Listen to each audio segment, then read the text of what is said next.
In this video, I'm going to be bringing you my collector's guide to the Sega PICO.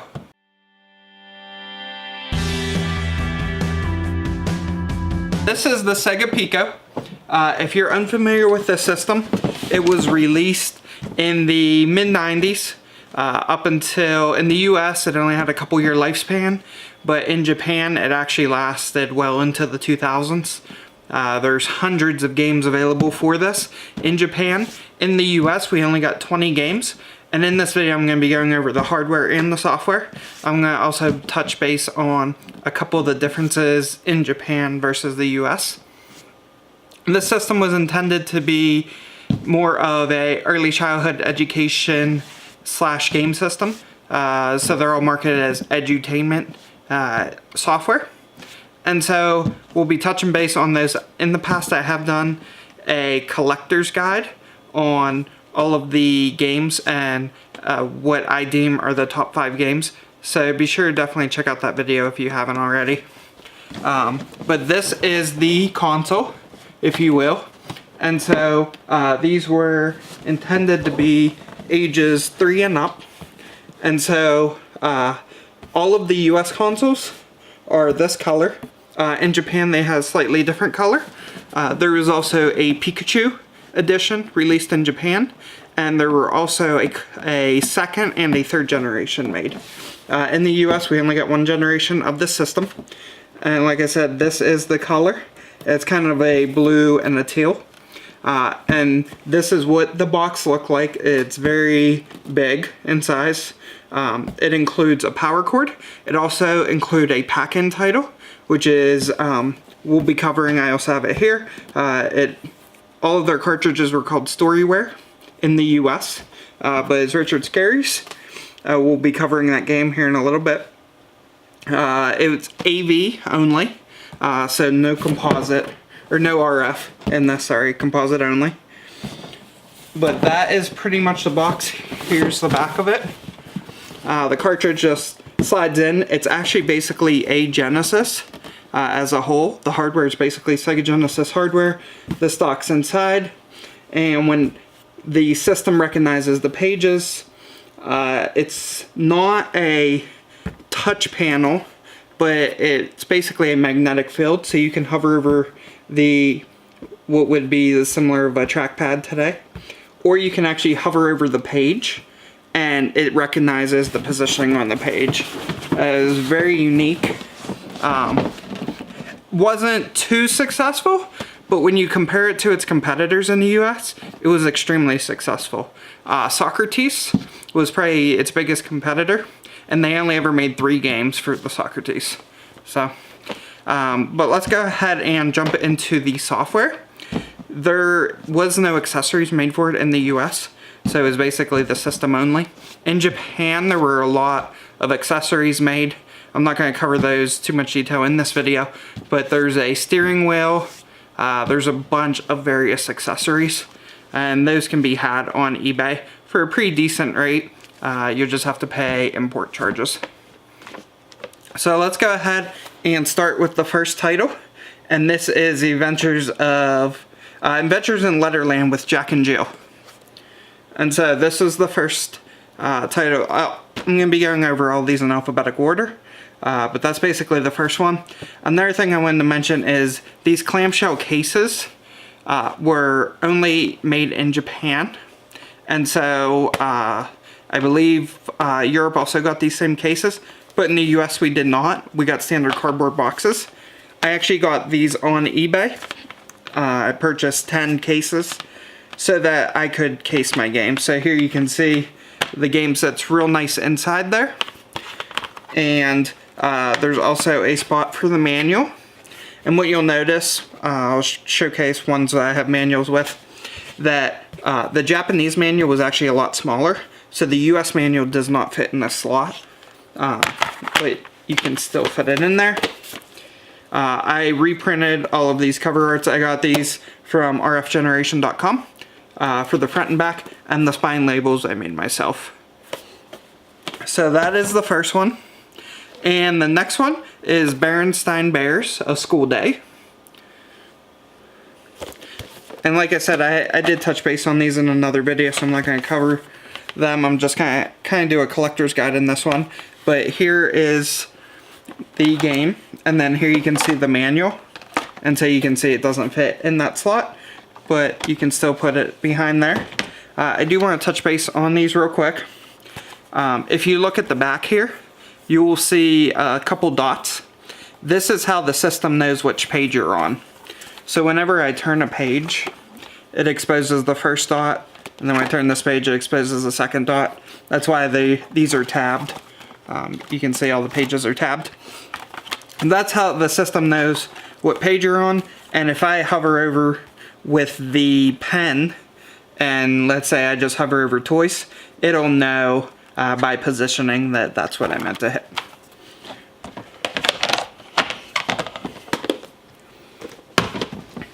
Alright, next up we have Crayola Crayons, Creator World. And then we have a first-party Sega title on here. There's a few of these, and these are actually really good games. So the first one is Echo and the Great Ocean Hunt. So this is basically an Echo Junior game made for the system. And most of these games are around counting. You'll see most of them are counting, especially Echo Junior. I'll be getting to 101 Dalmatians soon. That one's really heavy into counting as well. Next up is the Great Counting Caper with the 3 blind mice. So another counting game. Like I said, a lot of alphabetical and numeric games in here.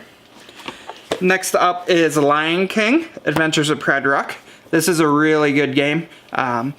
Another on that counting topic. You jump between the rocks. Lots of memory games in these as well. None of which are too complicated. But they are actually pretty fun. Next up is Magic Crayons.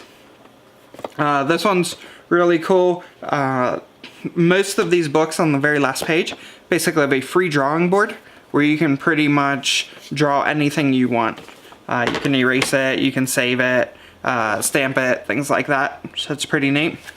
Next up is Mathanics with Disney's 101 Dalmatians.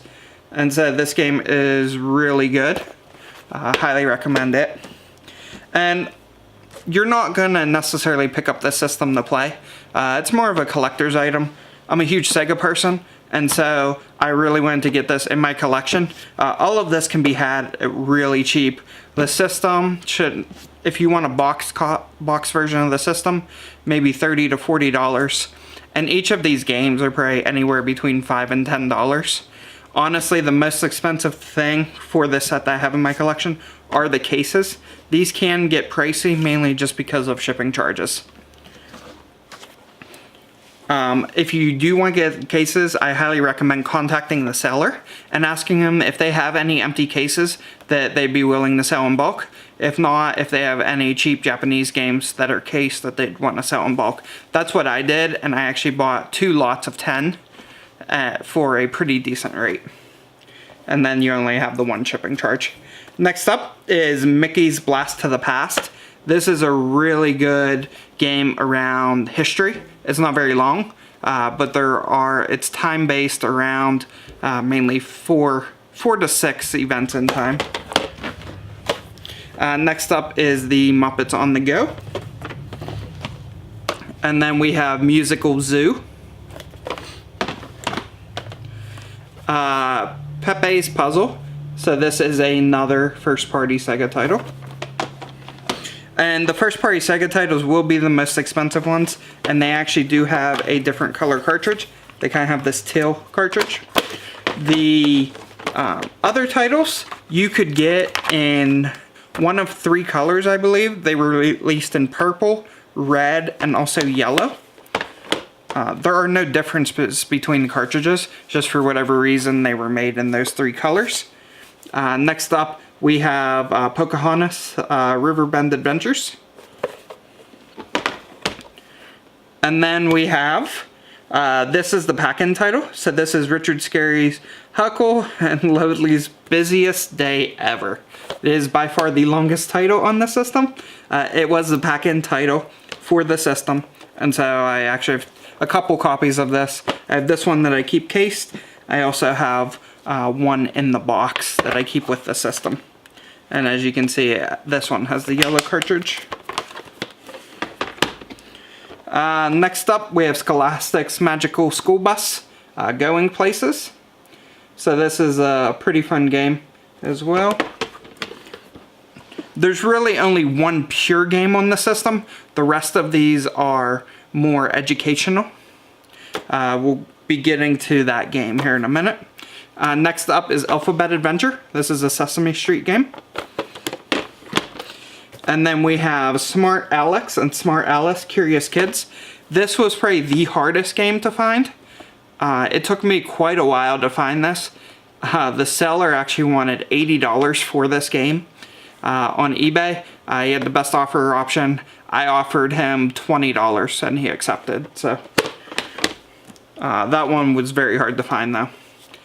Here is the only real game on the system. Sonic the Hedgehog's Game World. This has a bunch of mini games in it, and it is a blast to play. Be sure to check out my buyer's guide if you haven't, because in here I show some gameplay of this as well as the other top 4 games. By far, this is my #1 selection for this system though. And this one will cost a little bit. These tend to go for around $30 to $40. I believe I paid $21 for this, so they can be had a little bit cheaper. A complete in box copy of this would be about $100 if you're looking for complete in box. Next up is another first party title by Sega, and this is Tails Music Maker. And our final game is Winnie the Pooh, and this is A Year at Pooh's Corner. And one other thing that I did want to touch on real quick is that there are, let's see if I can find them. Okay. There's actually 2 versions of these clamshell cases. I actually have both versions here. So this is the Sega one. So it has the Pico symbol at the top, Sega at the bottom. And then here's actually a Samsung one. So in Japan, Samsung also made games for this system. And so there is a Samsung and a Sega clamshell case. I was not aware of that until I was boxing these up, casing them up, and I realized that this one had Samsung on the bottom of it.